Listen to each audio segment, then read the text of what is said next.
नमस्कार। केंद्र सरकार में युवाओं को पक्की नौकरी देने का हमारा अभियान निरंतर जारी है और हमारी पहचान भी है बिना पर्ची बिना खर्ची। आज 51,000 से अधिक युवाओं को नियुक्ति पत्र दिए गए हैं। ऐसे रोजगार मेलों के माध्यम से अब तक लाखों नौजवानों को भारत सरकार में परमानेंट जॉब मिल चुकी है। अब ये नौजवान राष्ट्र निर्माण में बड़ी भूमिका निभा रहे हैं। आज भी आप में से कई ने भारतीय रेल में अपने दायित्वों की शुरुआत की है। कई साथी अब देश की सुरक्षा के भी प्रहरी बनेंगे। डाक विभाग में नियुक्त हुए साथी गांव-गांव सरकार की सुविधाओं को पहुंचाएंगे। कुछ साथी हेल्थ फॉर ऑल मिशन के सिपाही होंगे। कई युवा फाइनेंशियल इंक्लूजन के इंजन को और तेज करेंगे और बहुत से साथी भारत के औद्योगिक विकास को नई रफ्तार देंगे। आपके विभाग अलग अलग हैं, लेकिन ध्येय एक है। और वो कौन सा ध्येय? हमें बार बार याद रखना है, एक ही ध्येय है। विभाग कोई भी हो, कार्य कोई भी हो, पद कोई भी हो, इलाका कोई भी हो, एक ही ध्येय, राष्ट्र सेवा। सूत्र एक, नागरिक प्रथम, सिटीजन फर्स्ट।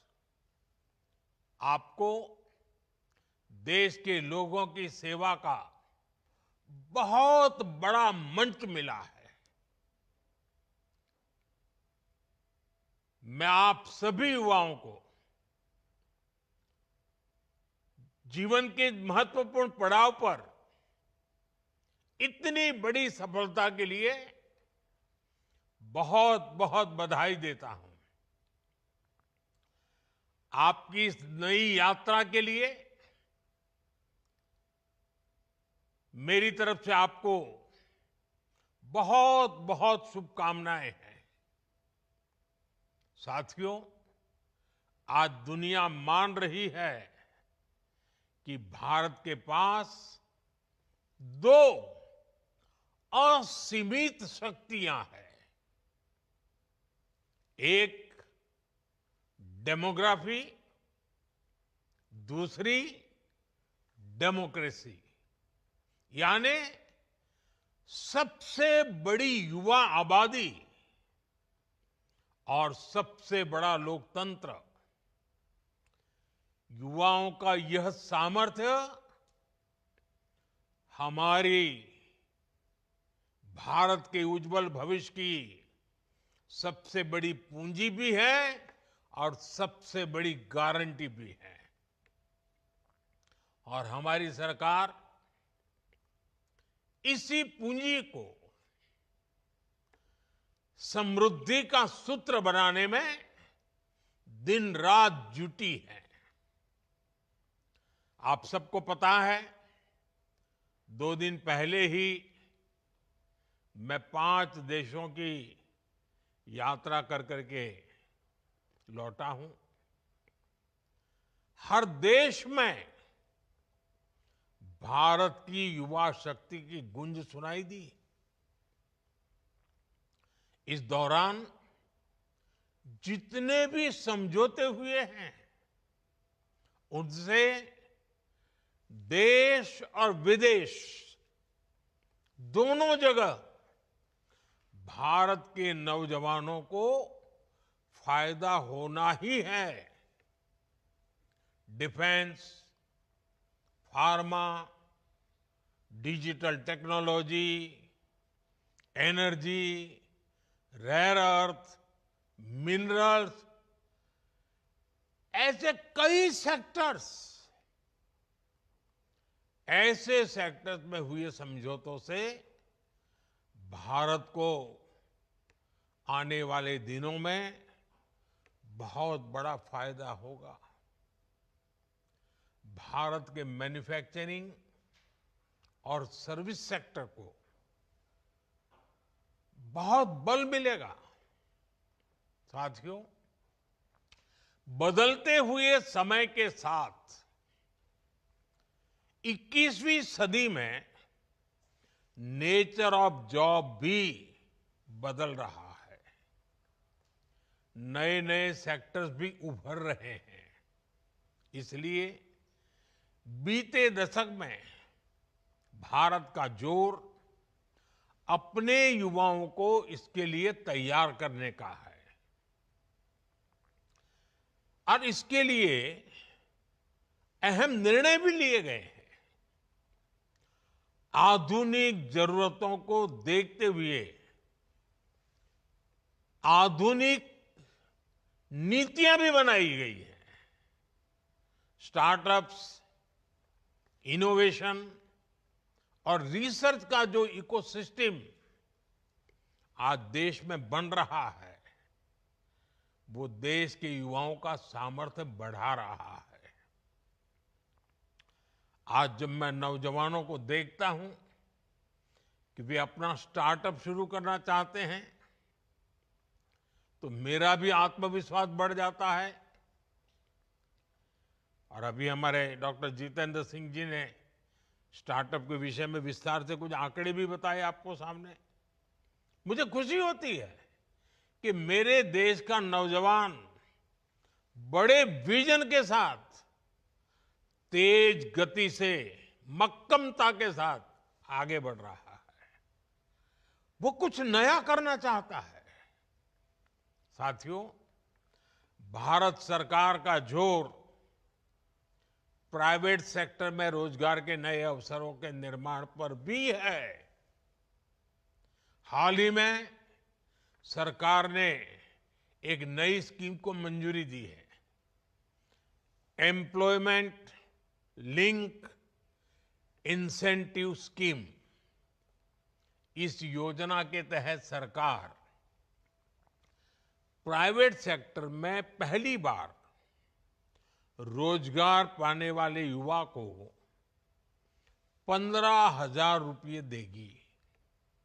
यानी पहली नौकरी की पहली सैलरी में सरकार अपना योगदान देगी। इसके लिए सरकार ने करीब 1,00,000 करोड़ रुपए का बजट बनाया है। इस स्कीम से लगभग 3.5 करोड़ नए रोजगार के निर्माण में मदद मिलेगी। साथियों, आज भारत की एक बहुत बड़ी ताकत हमारा मैन्युफैक्चरिंग सेक्टर है। मैन्युफैक्चरिंग में बहुत बड़ी संख्या में नई नई जॉब्स बन रही है। मैन्युफैक्चरिंग सेक्टर को गति देने के लिए इस वर्ष के बजट में मिशन मैन्युफैक्चरिंग की घोषणा की गई है। बीते सालों में हमने मेक इन इंडिया अभियान को मजबूती दी है। सिर्फ पीएलआई स्कीम से उससे ही 11 लाख से अधिक रोजगार देश में बने हैं। बीते सालों में मोबाइल फोन और इलेक्ट्रॉनिक सेक्टर का अभूतपूर्व विस्तार हुआ है। आज करीब 11 लाख करोड़ रुपए की इलेक्ट्रॉनिक्स मैन्युफैक्चरिंग हो रही है, 11 लाख करोड़। इसमें भी बीते 11 साल में 5 गुना से भी अधिक वृद्धि हुई है। पहले देश में मोबाइल फोन मैन्युफैक्चरिंग की 2 या 4 यूनिट थी, सिर्फ 2 या 4। अब मोबाइल फोन मैन्युफैक्चरिंग से जुड़ी करीब करीब 300 यूनिट्स भारत में है और इसमें लाखों युवा काम कर रहे हैं। वैसा ही एक और क्षेत्र है और ऑपरेशन सिंदूर के बाद तो उसकी बहुत चर्चा भी है, बड़े गौरव से चर्चा हो रही है, और वो है डिफेंस मैन्युफैक्चरिंग। डिफेंस मैन्युफैक्चरिंग में भी भारत नए रिकॉर्ड्स बना रहा है। हमारा डिफेंस प्रोडक्शन 1.25 लाख करोड़ रुपए से ऊपर पहुंच चुका है। भारत ने एक और बड़ी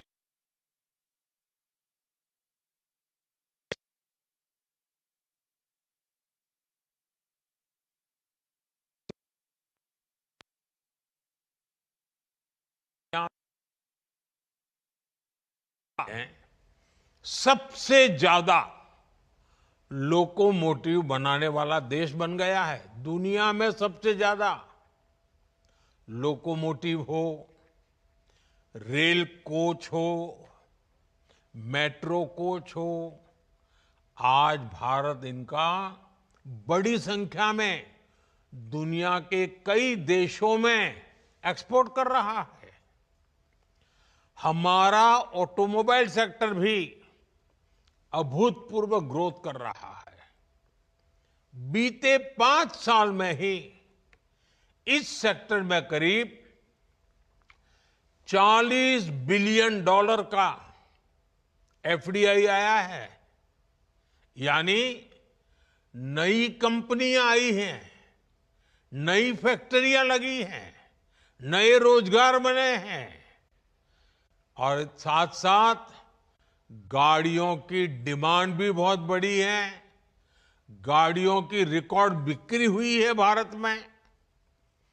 अलग अलग सेक्टर्स में देश की ये प्रगति, ये मैन्युफैक्चरिंग के रिकॉर्ड तभी बनते हैं, ऐसे नहीं बनते।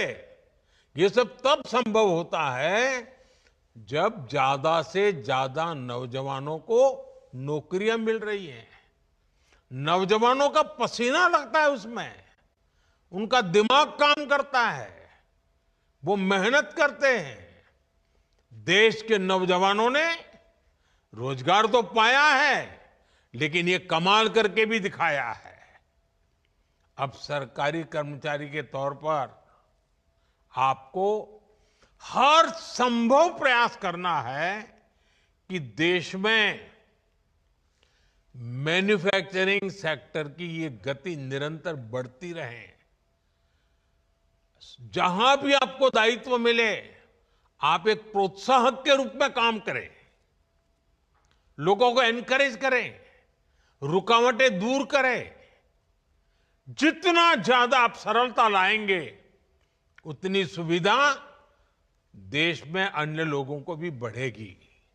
साथियों, आज हमारा देश दुनिया की, और कोई भी हिंदुस्तानी बड़े गर्व से कह सकता है, आज हमारा देश दुनिया की तीसरी बड़ी इकोनॉमी बनने की तरफ तेजी से आगे बढ़ रहा है। ये मेरे नौजवानों के पसीने की कमाल है। बीते 11 वर्षों में हर सेक्टर में देश ने प्रगति की है। हाल में इंटरनेशनल लेबर ऑर्गेनाइजेशन आईएलओ की एक बहुत बढ़िया रिपोर्ट आई है, शानदार रिपोर्ट है।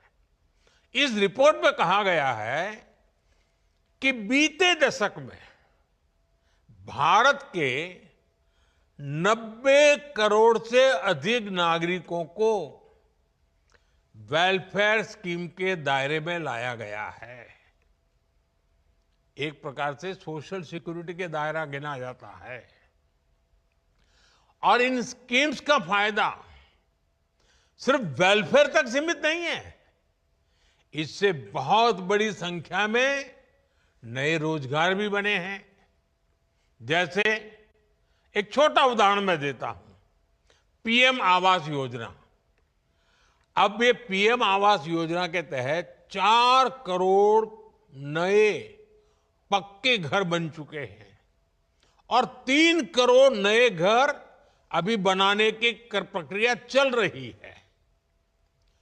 इतने घर बन रहे हैं तो इसमें मिस्त्री, लेबर, रॉ मटेरियल से लेकर ट्रांसपोर्ट सेक्टर में छोटी छोटी दुकानदारों के काम, माल ढोने वाले ट्रक के ऑपरेटर्स, आप कल्पना कर सकते हैं कितने सारे जॉब्स क्रिएट हुए हैं। इसमें भी सबसे खुशी की बात है कि ज्यादातर रोजगार हमारे गांव में मिले हैं। उसे गांव छोड़ करके जाना नहीं पड़ रहा है। इसी तरह 12 करोड़ नए टॉयलेट देश में बने हैं। इससे निर्माण के साथ साथ प्लम्बर्स हो, लकड़ी का काम करने वाले लोग हो, जो हमारे विश्वकर्मा समाज के लोग हैं, उनके लिए कितने सारे काम निकले हैं। यही हैं जो रोजगार का विस्तार भी करते हैं, प्रभाव भी पैदा करते हैं। ऐसे ही आज 10 करोड़ से अधिक नए, मैं जो बात बता रहा हूं नए लोगों की बताता हूं, नए एलपीजी कनेक्शन देश में उज्ज्वला स्कीम के तहत दिए गए हैं। अब इसके लिए बहुत बड़ी संख्या में बॉटलिंग प्लांट्स बने हैं। गैस सिलेंडर बनाने वालों को काम मिला है, उसमें भी रोजगार पैदा हुए हैं। गैस सिलेंडर की एजेंसी वालों को काम मिला है। गैस सिलेंडर घर घर पहुंचाने के लिए जो लोग चाहिए उनको नए नए रोजगार मिले हैं। आप एक एक काम लीजिए, कितने प्रकार के रोजगार के अवसर पैदा होते हैं। इन सारी जगहों पर लाखों लाखों लोगों को नए रोजगार मिले हैं। साथियों, मैं एक और योजना की भी चर्चा करना चाहता हूं।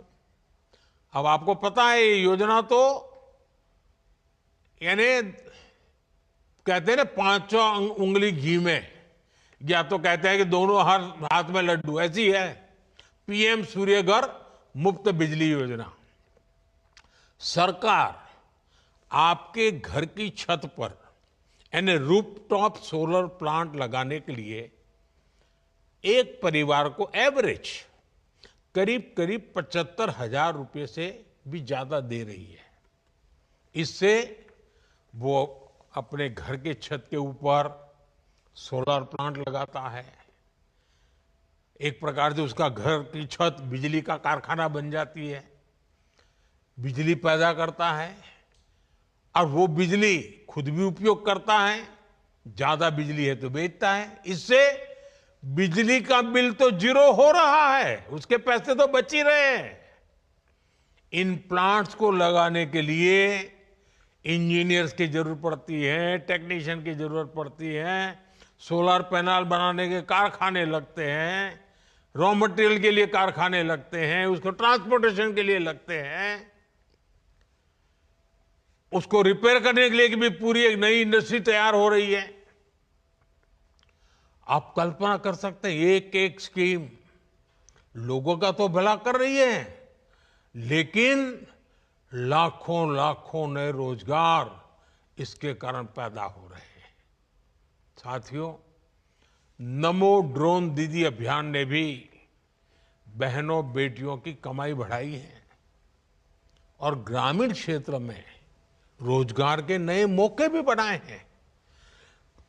इस स्कीम के तहत लाखों ग्रामीण बहनों को ड्रोन पायलट की ट्रेनिंग दी जा रही है। उपलब्ध जो रिपोर्ट्स हैं ये बताती हैं कि हमारी ये ड्रोन दीदी, हमारी गांव की माताएं बहनें खेती के एक सीजन में ही ड्रोन से खेती में जो मदद करती हैं, उसका जो कॉन्ट्रैक्ट पर काम लेती हैं, एक एक सीजन में लाखों रुपए कमाने लग गई है। इतना ही नहीं, इससे देश में ड्रोन मैन्युफैक्चरिंग से जुड़े नए सेक्टर को बहुत बल मिल रहा है। खेती हो या डिफेंस, आज ड्रोन मैन्युफैक्चरिंग देश के युवाओं के लिए नए अवसर बना रहा है। साथियों, देश में 3 करोड़ लखपति दीदी बनाने का अभियान जारी है। इनमें से 1.5 करोड़ लखपति दीदी बन भी चुकी हैं। और आप तो जानते हैं लखपति दीदी के मेरे का मतलब है एक साल में कम से कम 1 लाख रुपए से अधिक उसकी आय होनी चाहिए, और एक बार नहीं, हर वर्ष होती रहनी चाहिए। वो है मेरी लखपति दीदी, 1.5 करोड़ लखपति दीदी। अब आप देखिए, गांव में जाएंगे तो आपको कुछ बातें सुनने को मिलेगी। बैंक सखी, बीमा सखी, कृषि सखी, पशु सखी, ऐसी अनेक स्कीम्स में भी हमारे गांव की माताओं बहनों को भी रोजगार मिला है। ऐसे ही पीएम स्वनिधि योजना के तहत पहली बार रेहड़ी ठेले फुटपाथ पर काम करने वाले साथियों को मदद दी गई। इसके तहत लाखों साथियों को काम मिला है। और डिजिटल पेमेंट के कारण आजकल तो हमारे हर रेहड़ी पटरी वाला कैश नहीं लेता है, यूपीआई करता है। क्यों? क्योंकि बैंक से उसको तुरंत उसके आगे की रकम मिलती है, बैंक का विश्वास बढ़ जाता है, कोई कागज की उसको जरूरत नहीं पड़ती। यानी एक रेहड़ी पटरी वाला आज विश्वास के साथ, गर्व के साथ आगे बढ़ रहा है। पीएम विश्वकर्मा स्कीम देख लीजिए, इसके तहत हमारे यहां जो पुश्तैनी काम है, परंपरागत काम है, पारिवारिक काम है, उसको आधुनिक बनाना, उसमें नयापन लाना, नई टेक्नोलॉजी लाया, नए नए उसमें साधन लाना, उसमें काम करने वाले कारीगरों, शिल्पियों और सेवादाताओं को ट्रेनिंग दी जा रही है, लोन दी जा रहे हैं, आधुनिक टूल दिए जा रहे हैं। मैं अनगिनत स्कीमें बता सकता हूं।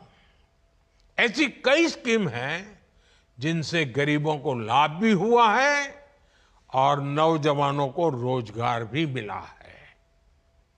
ऐसी अनेक योजनाओं का ही प्रभाव है कि सिर्फ 10 वर्षों में ही 25 करोड़ लोग गरीबी से बाहर निकले हैं। अगर रोजगार न मिलता, अगर परिवार में आय का साधन न होता, तो मेरा गरीब भाई बहन जो 3-3, 4-4 पीढ़ी से गरीबी में जिंदगी गुजार रहा था, जीवन के लिए एक एक दिन काटने के लिए उसको मौत दिखाई देती, इतना डर लगता था। लेकिन आज वो इतना ताकतवर बना है कि मेरे 25 करोड़ गरीब भाई बहनों ने गरीबी को परास्त करके दिखाया, विजयी होकर के निकले हैं। और ये सारे मेरे 25 करोड़ भाई बहन जिन्होंने गरीबी को पीछे छोड़ा है ना, उनकी हिम्मत को मैं दाद देता हूं। उन्होंने सरकार की योजनाओं का लाभ उठा करके हिम्मत के साथ आगे बढ़े, रोते नहीं बैठे। गरीबी को उन्होंने उखाड़ के फेंक दिया, पराजित कर दिया। अब आप कल्पना कीजिए, अब इन 25 करोड़ का कितना नया आत्मविश्वास होगा। एक बार संकट से व्यक्ति निकल जाए ना, फिर नई ताकत पैदा हो जाती है। मेरे देश में एक नई ताकत ये भी आई है, जो देश को आगे ले जाने में बहुत काम आने वाली है। और आप देखिए, ये सिर्फ सरकार कह रही है ऐसा नहीं है, आज वर्ल्ड बैंक जैसी बड़ी वैश्विक संस्थाएं खुल करके इस काम के लिए भारत की प्रशंसा कर रही है, दुनिया को, भारत को मॉडल के रूप में प्रस्तुत करती है। भारत को दुनिया के सबसे अधिक इक्वलिटी वाले शीर्ष के देशों में रखा जा रहा है। यानी असमानता तेजी से कम हो रही है, हम समानता की ओर आगे बढ़ रहे हैं। ये भी विश्व अब नोटिस कर रहा है। साथियों, विकास का जो ये महायज्ञ चल रहा है, गरीब कल्याण और रोजगार निर्माण का जो मिशन चल रहा है, आज से इसको आगे बढ़ाने का दायित्व आपका भी है। सरकार रुकावट नहीं बननी चाहिए, सरकार विकास की प्रोत्साहक बननी चाहिए। हर व्यक्ति को आगे बढ़ने का अवसर है, हाथ पकड़ने का काम हमारा है। और आप तो नौजवान हैं दोस्तों, आप पर मेरा बहुत भरोसा है। आपसे मेरी अपेक्षा है कि आप जहां भी दायित्व मिले, आप इस देश के नागरिक मेरे लिए सबसे पहले उसकी मदद, उसकी मुसीबतों से मुक्ति, देखते ही देखते देश आगे बढ़ेगा। आपको भारत के अमृत काल का सहभागी बनना है। आने वाले 20-25 साल आपकी कैरियर के तो महत्वपूर्ण है, लेकिन आप ऐसे कालखंड में हैं जब देश के लिए भी 25 वर्ष बहुत महत्वपूर्ण है। ये विकसित भारत के निर्माण के लिए अहम 25 वर्ष है।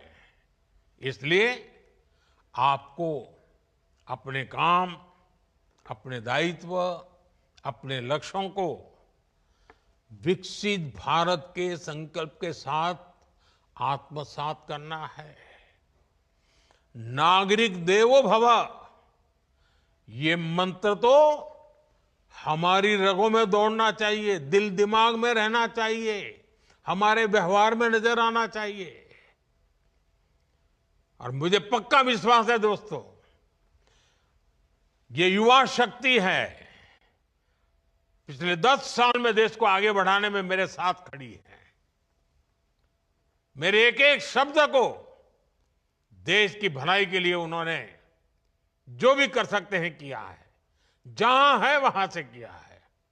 आपको मौका मिला है, आपसे अपेक्षाएं ज्यादा है, आपकी जिम्मेवारी ज्यादा है, आप करके दिखाएंगे, मेरा विश्वास है।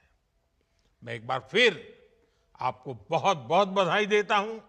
आपके परिवारजनों को भी मैं बहुत बहुत शुभकामनाएं देता हूं। और आपका परिवार भी उज्जवल भविष्य का अधिकारी है। आप भी जीवन में बहुत प्रगति करें। आई गॉट प्लेटफॉर्म पर जाकर के लगातार अपने आप को अपग्रेड करते ही रहे। एक बार जगह मिल गई, चुप पर बैठिए मत, बहुत बड़े सपने देखिए, बहुत आगे जाने के लिए सोचिए। काम कर करके, नया नया सीख करके, नया नया परिणाम ला करके प्रगति भी कीजिए। आपकी प्रगति में देश का गौरव है, आपकी प्रगति में मेरा संतोष है। और इसलिए मैं आज, जब आप एक नए जीवन की शुरुआत कर रहे हैं, आपसे बात करने के लिए आया हूं, शुभकामनाएं देने के लिए आया हूं, और बहुत सारे सपनों को पूरा करने के लिए अब आप मेरे एक साथी बन रहे हैं। मेरे एक निकट साथी के रूप में मैं आपका स्वागत करता हूं। आप सबको बहुत बहुत धन्यवाद, बहुत बहुत शुभकामनाएं।